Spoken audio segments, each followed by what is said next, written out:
Pensamiento del día, jueves 10 de julio. Aprender de los demás. Muertos al propio yo. El hacerse uno abarca todos los aspectos de la vida y es la máxima expresión del amor. Viviendo de esta manera, estamos muertos a nosotros mismos, al propio yo y a todo apego espiritual. Se puede alcanzar esa nada de sí a la que aspiran las grandes espiritualidades y ese vacío de amor que se realiza en el acto de dar cabida al otro.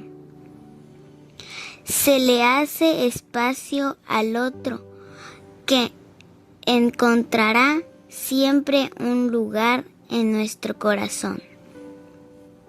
Hacerse uno significa ponerse frente a todos en actitud de aprender, porque realmente se tiene que aprender.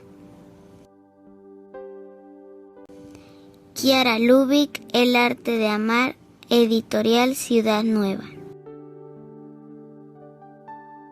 Hola, si te ha gustado este video, danos un like, un dedito hacia arriba y suscríbete al canal. Es libre y gratuito, sin ningún compromiso.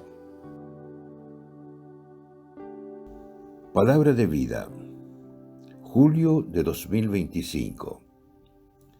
Pero un samaritano que iba de viaje llegó junto a él y al verlo tuvo compasión.